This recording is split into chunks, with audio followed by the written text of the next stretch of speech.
Hello বন্ধুরা, দেখো অনেকটাই গরম পড়ে গেছে, তাই আমি দই নিয়ে একটু শরবত করব, মানে লস্যি যেটাকে বলো। ওখানে আরও ফ্রিজে দই আছে, তো চলো আমি নিয়ে নিই, তোমাদের সাথে শেয়ার করি।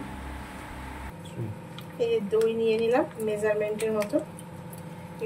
অন্য সময় হাতেও করি, কিন্তু আজকে একটু মিক্সিতে করবো, ভালো লাগছে না। তোমরা আমার মতন করে কে কে লস্যি করো। আমি 3 জন আন্দাজে করব। একটু বেরিয়েছিলাম অ্যাকচুয়ালি আমি বাইরে, হ্যাঁ একটু গেছিলাম কাজে, তো এসে পরে ভীষণ গরম লাগছে, তো চা খেতে ইচ্ছা করছে না বন্ধুরা। একটু জল নিয়ে নেব, খুব নর্মালভাবে করছি লস্যিটা।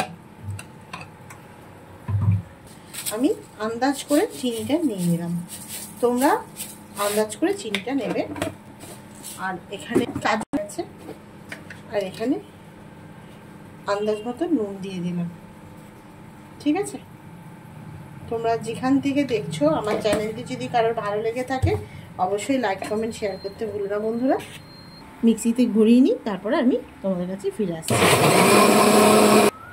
বন্ধুরা আমার হয়ে গেছে এই যে লস্যি। তো এখানে আমি একটু লেবু কেটে দেবো। অনেকে পছন্দ করে, অনেকে পছন্দ করে না। যারা পছন্দ করে না তারা স্কিপ করে যেতে পারো লেবুটা।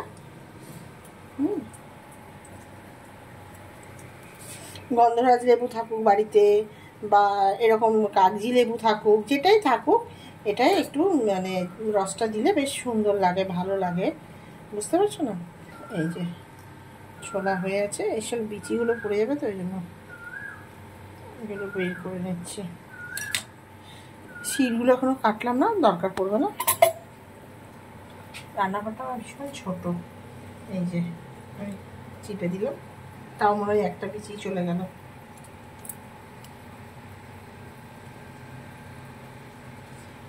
এই আমের সিজন এলে আমের ম্যাঙ্গো, তোমার ম্যাঙ্গো লস্যি যেটাকে বলে ম্যাঙ্গো শেক, আম দিয়ে, পাকা আম দিয়ে দই দিয়ে যেটা করে, খুব ভালো লাগে। তারপরে বেলের শরবতটা এই গরমকালে খুবই উপকারী এবং ভালো জিনিস। তো আমি লেবুটা দিয়ে দিলাম, একটু নেড়ে নিই।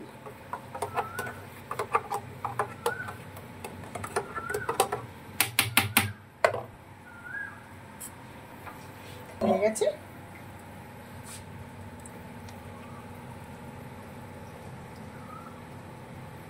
চলো আঁখিকে আগে দিয়ে, যে আমি এখনো ক্যামেরার সামনে আসিনি, তো আঁখি তো আসেই না। এই যে আঁখি খেয়ে বলুক কেমন হয়েছে। চলো বন্ধুরা, আঁখি বলছে ভালোই হয়েছে। ও তো, ওকে দেখানো মানা। আমার অনেকগুলো বাসন পড়ে রয়েছে, তার মধ্যে এখানটা পরিষ্কার করতে হবে। চলো তারপরে নিশ্চয়ই আসবো। আর যদি কেউ নতুন বন্ধু হয়ে থাকে, অবশ্যই চ্যানেলটি আমার সাবস্ক্রাইব করে দিও। চলো টাটা আপাতত।